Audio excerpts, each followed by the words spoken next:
اگر والدین، تم سب بچے بیٹھے ہو، والدین کو اپنی جنت بنا لو، ماں باپ کو اپنی جنت بنا لو، ان کی دعا لے لو۔ میرے نبی نے فرمایا کاش میری ماں زندہ ہوتی۔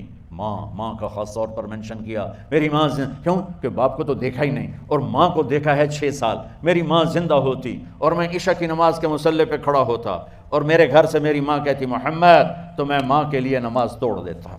میرا نبی کہہ رہا ہے۔ اور جب آپ حج پہ تشریف لے گئے اور ابوا کے میدان سے گزرے جہاں میرے نبی کی والدہ کا انتقال ہوا تھا، اس بات کو 57 سال گزر چکے ہیں۔ 6 برس کی عمر میں مدینہ سے نکلے 3 افراد، میرے نبی کی ماں، میرے نبی کے والد کی باندی ایمن، وہ بھی ماں ہیں، انہوں نے بھی دودھ پلایا تھا میرے نبی کو۔ 2 مائیں ہیں، ایک دودھ پلانے والی، ایک پیدا کرنے والی، اور ایک میرے نبی ہیں۔ جب ابوا کے پہاڑوں میں پہنچے تو اچانک ہارٹ اٹیک سے حضرت آمنہ 25 سال کی عمر میں انتقال فرما گئیں، اور میرے نبی نے اتنا اس کا غم لیا۔ 6 سال کا بچہ، میں سن 2000 میں وہاں گیا تھا، میرے آنسوں نہیں رکنے کو آ رہے تھے کہ کہاں میرے نبی کی ماں کو اللہ نے اٹھایا، نہ کوئی آسرا، نہ کوئی سہارا، نہ کوئی رشتہ، نہ کوئی جھولی، نہ کوئی چھاؤں، ایسے تنہا یتیم کر دی۔ جب ان کو پتھروں میں دبا کے نیچے اترے، ایمن کو سے ہاتھ چھڑا کر بھاگے اور اوپر پہاڑی پہ چڑھ گئے۔ جب ایمن پیچھے گئیں تو ایمن نے کیا دیکھا کہ ابوا کے پہاڑ بھی رو رہے ہوں گے، اب ماں کی قبر کو چمٹ کے ایسے اوپر لیٹے ہوئے تھے،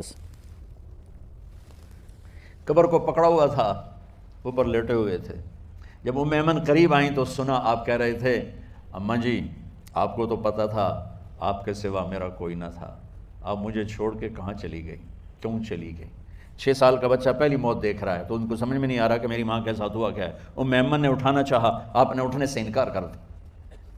اس صدمے کو سینے میں لیے ہوئے 57 سال کے بعد، 7ویں دن بندہ رو نہیں سکتا، رونا ہی چاہے تو رونا نہیں آمدا، 57 سال کے بعد آپ اس وادی سے گزرے، آپ نے اونٹنی کو ماں کی قبر کی طرف موڑ دیا، اور ان پلرز کو 3 گنا کرو تو وہ پہاڑ بنتا ہے، چھوٹی پہاڑی تھی۔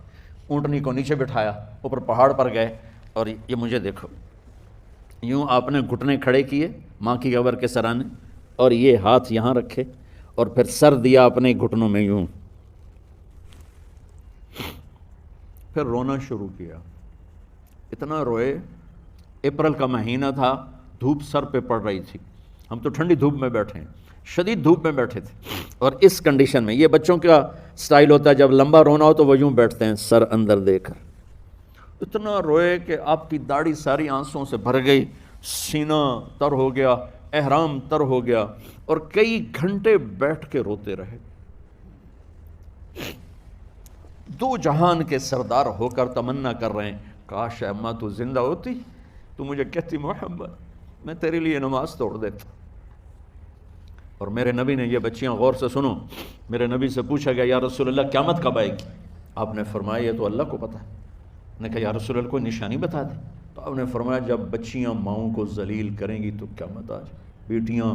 جب بیٹیاں ماؤں کے ساتھ بدتمیزی کریں گی اور ماؤں کو ذلیل کریں گی تو قیامت آ جائے گی۔ ایک ماں بیٹی کو میں بھول نہیں سکتا، ماں کے موٹے موٹے آنسو گر رہے تھے، اور بیٹی ماں سے کہہ رہی تھی بھوک نہیں، ہماری اپنی پنجابی زبان بھوک نہیں، اوئے ہوئے ہوئے ہوئے، یہ تو ہم نوکر کو کہتے ہوئے ڈرتے ہیں، وہ ماں سے کہہ رہی تھی بھوک نہیں، یعنی بکواس نہ کر، رو کے چپ، صرف آنسو اس کے گر رہے تھے ایسے۔ شاید وہ یاد کر رہی تھی کہ 9 مہینے کیسے اس کو میں نے پیٹ میں پالا، جنتے ہوئے کتنی تکلیفوں سے گزری، اور اس کو دودھ پلاتے ہوئے کتنی راتیں میں نے کاٹ کاٹ کے گزاری، اور اس کے پیشاب دھوتے ہوئے کتنی دفعہ میں سردی میں ٹھٹھری، اور آج جو مجھے کہہ رہی ہے بھوک نہیں۔ اس لیے میرے نبی نے فرمایا جس نے ماں باپ کو دکھ دیا، سنو غور سے بچوں سارے سنو، جس نے ماں باپ کو دکھ دیا اس پہ اللہ کی لعنت، اس پہ فرشتوں کی لعنت، اس پہ زمین آسمان کی لعنت، نہ ان کی نماز قبول ہے، نہ روزہ قبول ہے، نہ صدقہ قبول ہے۔ میرے نبی کی زندگی کا دوسرا روپ حقوق العباد، نماز حقوق اللہ میں آ جاتی ہے، میں حقوق العباد کی تھوڑی سی وضاحت کر رہا ہوں۔ ماں باپ زندہ ہیں تو دعا لے لو۔ والدین سے کہتا ہوں بچوں کو عزت دو، جہاں اولاد ماں باپ کے حقوق ہیں وہاں اولاد کے حقوق ہیں، اولاد کو عزت دو، اولاد کو عزت دو، اولاد کو عزت دو۔ بہت سی اولاد کی نافرمانی کا ذریعہ ماں باپ بن رہے ہیں، سختی کر کے، زبردستی کر کے، اور ٹھونس کر چیزیں نوکروں کی طرح سلوک کر کے. میرے نبی کے گھر میں جب بیٹی فاطمہ ملنے کے لیے آتی تھیں تو میرے نبی بیٹھے نہیں رہتے تھے. اب چیئر پہ بیٹھے ہوئے ہیں بی بی فاطمہ آ گئی, اب زمین پہ بیٹھے ہوئے ہیں بیٹی آ گئی, اب چارپائی پہ لیٹے ہوئے ہیں بیٹی آ گئی. میرے نبی کیا کرتے تھے؟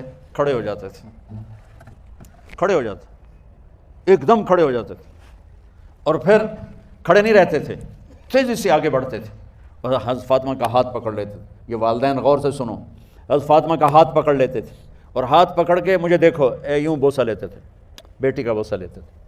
پھر ہاتھ چھوڑتے نہیں تھے, ہاتھ پکڑے لاتے لاتے لاتے ان کو چارپائی پر پہلے بٹھاتے تھے, پھر خود بیٹھتے تھے. یہ باپ اور رسول ہو کر بیٹی کو یہ عزت دیتے تھے. پھر وہ جنت کی عورتوں کی سردار بنی, پھر وہ جنت کے سرداروں کی ماں بنی, پھر وہ اللہ کے شیر کی زوجہ بنی. تو والدین سے کہتا ہوں کہ اپنے بچوں کو عزت دو, عزت دو, عزت دو, عزت دو.